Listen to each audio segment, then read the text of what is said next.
I-measure ko nga pala yung sarili ko, mag-weight ako mamaya at ipapakita ko sa inyo para sa aking transformation.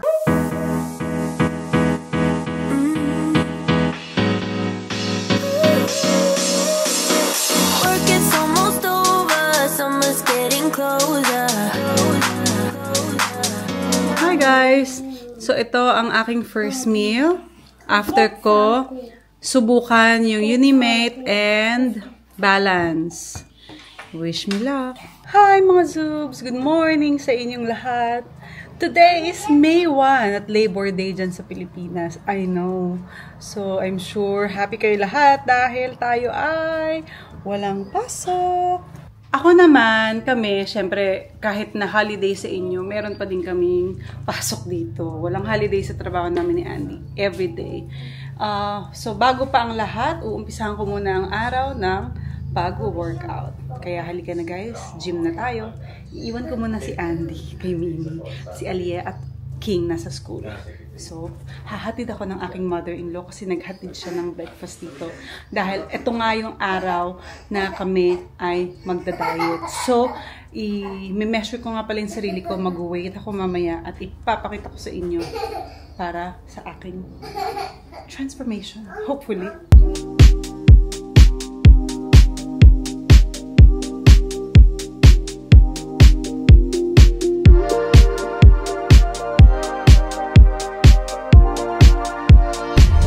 Usap ka sa ano?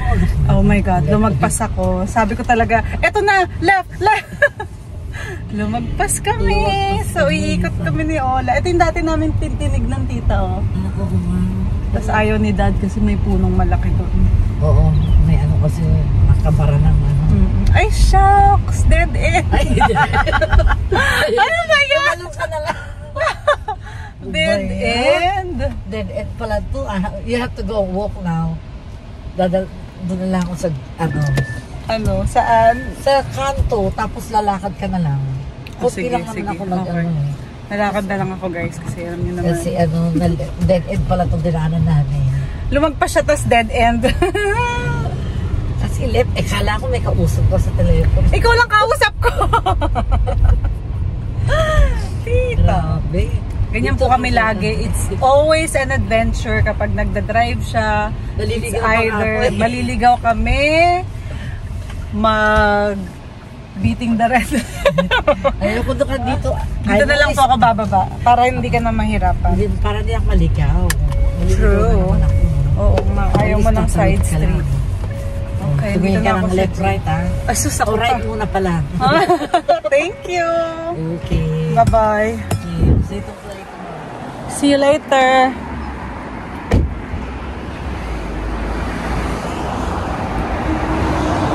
Okay. Balik kasi si Ola, nagpunta siya sa bahay dahil full support siya sa aming pagda-diet ni Andy. So siya daw yung gagawaan ng mga food, ng salad, ng mga kakainin namin basically. Kaya sobra kaming lucky. So, pinag-usapan namin ano yung mga gusto namin gawin niyang pagkain. Kasi siya din, makikisabay siya ng diet. So, eto na ako guys. Nandito na. Ayan. Maano lang naman yung nilakad ko. Mabilis lang. Dito na ako sa harapan. First time kong dadaan dito sa harap. Ito ba ang daan? Hindi ako sure. Ay, hindi. Maliligaw din ako. Dito ang daan.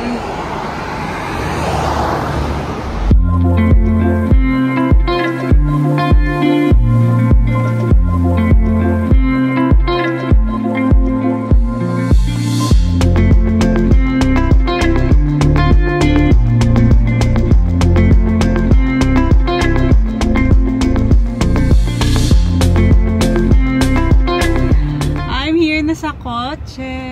Sinundo nila ako guys kasi di ba may swimming kami every Wednesday. Kaya papunta na kami dun ngayon. Ayun na si Lele. Sinundo ni Daddy from school. Lele? Yeah? I'm going swimming now. Yeah, of course. You are swimming. I'm doing starfish. You're gonna do starfish? Mimi loves starfish, mga Zoom. So on the way na kami doon. At papakita namin sa inyo yung improvement syempre nilang dalawa. The big starfish. Okay, okay.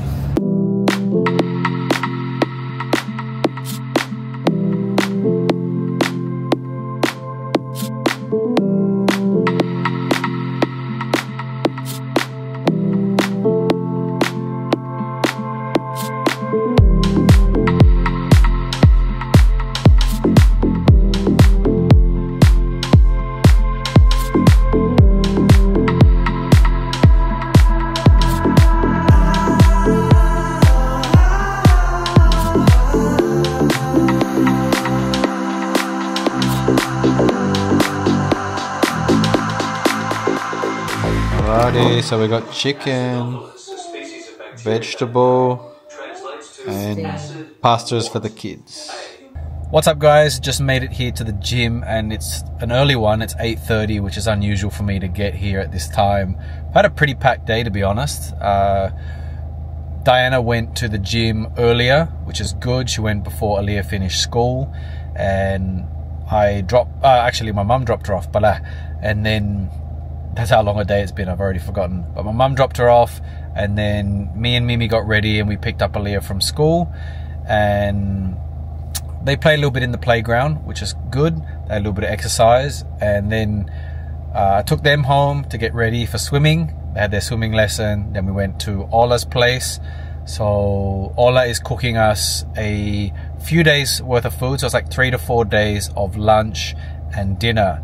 The reason being, as I mentioned last night, we are currently on a mission to shed some kilos. We need to lose a few kilos each. We have this goal in mind. So yeah, it's full steam ahead. She cooked some chicken, some vegetables, and in the following days I think there'll be some other food coming along as well. So yeah, pretty happy about that. As I mentioned in recent vlogs, I was only going sort of 80% healthy and 20% whatever I felt like. Reason being because I wanted to bulk up, put some muscle on, put a bit of weight on, but now we're trying our best to shed. So yeah, we have a goal in mind. We want to reach it. Mine, for me, it's going to be trying to get under 80 kilos. I'm 86.4 right now, so it's near to where I was last year. I'm pretty sure, I still haven't checked it, but I think I was 87. So yeah, energy levels have been pretty good. I took a supplement this morning. I will mention what it is very, very soon. Just want to see the results first on how that goes. Energy has been, yeah, pretty good. I do feel hungry, that's about it, but I'm going to let my body take the energy from the fat stores. I don't want to rely too much on taking anything else. So yeah, all good so far, and I want to finish this session early so I can start editing early and go to bed early. We're aiming to go to bed before midnight, which I hope we can do, so that we can start fulfilling 7 hours of straight sleep instead of getting all the broken sleep that I get in recent times. So yeah, stop rambling, get to the gym. Alam nyo guys,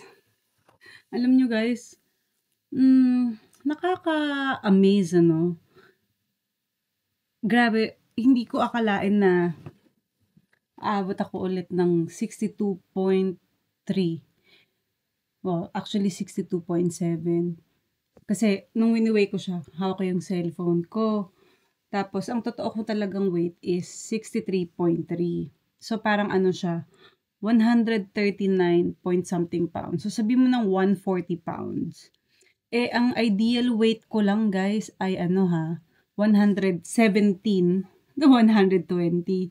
Nung pre-pregnancy ko, yan dapat yung weight ko. So, I thought,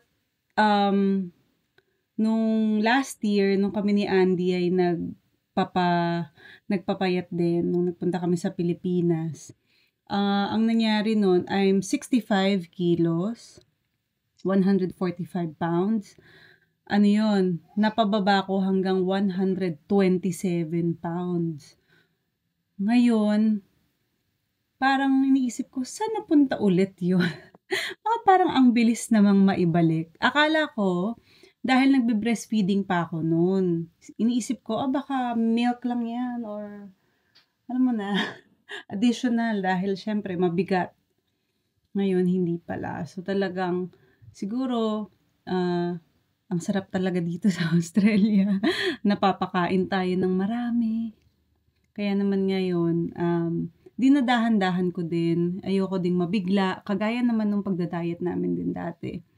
So, dahan-dahan. I'm taking my time, and hopefully, itong pagda-diet na ginagawa namin ni Andy ay ma-share namin sa inyo dahil gusto namin din ng result. And syempre yung result na yun gusto namin maipakita din sa ibang tao na nagsa-struggle kagaya namin. And gusto ko lang din sabihin dun sa mga nakakaranas ng ganitong sitwasyon na it's okay, you have to take your time. Hindi naman kesyo tumatagal tayo sa ganitong weight, magiging normal na lang yan sa atin. Siyempre, kahit papaano, kailangan talaga nating idahan-dahan dahil mahaba rin yung proseso at maraming kailangan pagdaanan. So, sorry, ito pala ang mas magandang light. So, ayun. Medyo nasad ako dun sa 63.3. Pero, magiging motivation siya sa akin para talagang ipursigi ko. Hindi naman ako nagsa-stop, guys. It's just that sometimes talagang nawawalan ka ng loob at naiisip mo, bakit ang tagal? Dumadaan din po ako sa ganong sitwasyon. Pero syempre, yun nga, gawin na lang natin siyang motivation. So, yun. Excited ako na i-share sa inyo soon kung ano man yung magiging result ng ginagawa namin ni Andy. So, maraming salamat po sa lahat ng nanood ng ating vlog for today. And I'll see you guys tomorrow.